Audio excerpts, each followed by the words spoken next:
ಸಮಾಜದ ಏಳಿಗೆಯಾಗಬೇಕಾದರೆ ವಿದ್ಯಾರ್ಥಿಗಳು ಮನಸ್ಸಿಟ್ಟು ಓದುವ ಮೂಲಕ ಪ್ರತಿಭಾವಂತರಾಗಿ ರೂಪುಗೊಳ್ಳಬೇಕು ಎಂದು ಶಾಸಕ ಜಿಡಿ ಹರೀಶ್ ಗೌಡ ಮಕ್ಕಳಿಗೆ ಕಿವಿಮಾತು ಹೇಳಿದರು.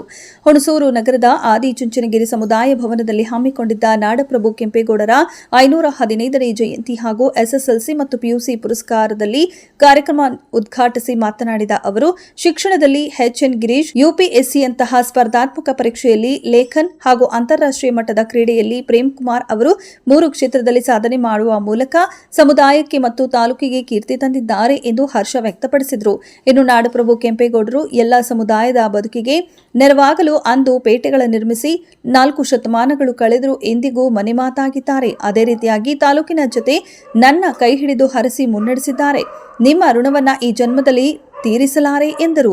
ಇನ್ನು ಪ್ರಧಾನ ಭಾಷಣಕಾರರಾಗಿ ನಿವೃತ್ತ ಪ್ರಾಂಶುಪಾಲ ಸಿದ್ದರಾಮೇಗೌಡ ಹಾಗೂ ಕಾರ್ಯಕ್ರಮದ ಅಧ್ಯಕ್ಷತೆ ವಹಿಸಿ ಮಾತನಾಡಿದ ಕೆ ಗಣೇಶ್ ಗೌಡ ಅವರು ನಾಡಪ್ರಭು ಕೆಂಪೇಗೌಡರ ಬಗ್ಗೆ ಒಂದಷ್ಟು ಮಾಹಿತಿಗಳನ್ನು ಹಾಗೆಯೇ ಅವರ ಜೀವಿತಾವಧಿಯಲ್ಲಿ ಮಾಡಿದ ಸಾಧನೆಗಳ ಬಗ್ಗೆ ವಿವರಿಸಿ 2009ರಿಂದಲೂ ಕೆಂಪೇಗೌಡರ ಜಯಂತಿ ಮತ್ತು ತಾಲೂಕಿನ ಎಸ್ಎಸ್ಎಲ್ಸಿ ಮತ್ತು ಪಿಯುಸಿಯಲ್ಲಿ ಅತಿ ಹೆಚ್ಚು ಅಂಕ ಪಡೆದ ಮಕ್ಕಳಿಗೆ ಪ್ರತಿಭಾ ಪುರಸ್ಕಾರ ನಡೆಸಲಾಗುತ್ತಿದೆ ಎಂದರು.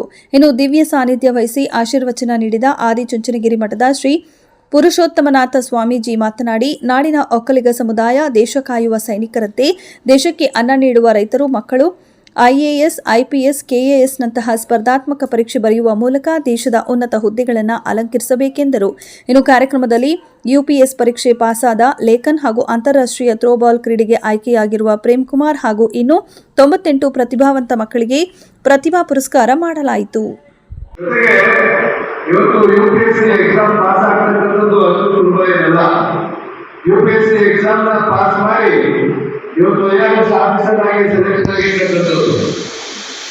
ಆದರೂ ಸಹ ಐಆರ್ಎಸ್ ಆಗಿದ್ದು ಇವತ್ತು ನಾನು ಐಆರ್ಎಸ್ ಗಿಂತ ಐಎಎಸ್ ಮಾಡಬೇಕು ಅಂತ ಹೇಳಿ ಅದಕ್ಕೂ ಸಹ ಪ್ರಿಪೇರ್ ಆಗ್ತಾ ಇರ್ತಕ್ಕಂಥದ್ದು. ಬಹುಶಃ ಇವತ್ತು ನಮ್ಮ ಕಮಿಟ್ಮೆಂಟ್ ಯಾವ ರೀತಿ ಇರಬೇಕು ಅಂತಕ್ಕಂಥದ್ದು ಇವತ್ತು ನಮ್ಮ ಕಣ್ಣು ಮುಂದೆ ಇವತ್ತು ಉದಾಹರಣೆ ನಮ್ಮ ಮುಂದೆ ಇದೆ. ಯಾಕಂದ್ರೆ ಅವರು ಐಎಎಸ್ ಪಾಸ್ ಮಾಡಲೇಬೇಕು ಅಂತಕ್ಕಂಥ ದೃಢವಾದ ನಿರ್ಧಾರವನ್ನ ಮಾಡಿದರೆ ಅದಕ್ಕೋಸ್ಕರ ಇನ್ನೂ ಟ್ರೈನಿಂಗ್ ಅನ್ನು ಮುಂದುವರಿಸಿ ನಾವು ಇದೀವಿ ಅಂತ ಹೇಳಿದ್ರೆ, ಮೊದಲು ಅನ್ನ ಕೊಡುವಂತ ರೈತ, ಎರಡನೇ ನಮ್ಮ ಸೈನಿಕ.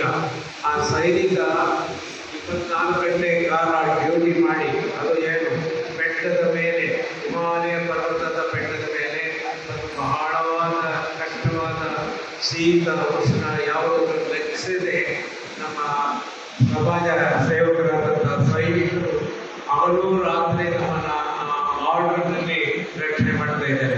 ಆದ್ರಿಂದ ನಾವು ಇವತ್ತೇನಾದರೂ ನಿತ್ಯ ನಾವು ಸ್ಮರಣೆ ಮಾಡಬೇಕಾದ್ರೆ ಎಲ್ಲರೂ ಸ್ಮರಣೆ ಮಾಡಬೇಕಾದ್ದು ರೈತರನ್ನ, ಸೈನಿಕರನ್ನ, ನಂತರ ಭಗವಂತನನ್ನು ನಾವು ಸ್ಮರಣೆ ಮಾಡಬೇಕು. ಇದನ್ನು ಅರ್ಥಂತ ನಮ್ಮ ಪೂಜೆ ಮಾಡಬೇಕಾದ್ರೆ ನಮ್ಮ ಸ್ವಾಮಿಗಳು 1976ನೇ ಇಸ್ವಿಯಲ್ಲಿ ಆದಿಚುಂಚನಗಿರಿ ಮಠಕ್ಕೆ ಮಠಾಧಿಪತಿಗಳಾಗಿ ಬಂದಂಥ ಕಾಲದಲ್ಲಿ ಮೊದಲು ಅವರು ಕ್ರಮ ಕೈಗೊಂಡಿದ್ದು ಅಂತ ಹೇಳಿದ್ರೆ, ನಮ್ಮ ರೈತ ಮಕ್ಕಳಿಗೆ ವಿದ್ಯೆ ಸಿಗಬೇಕು.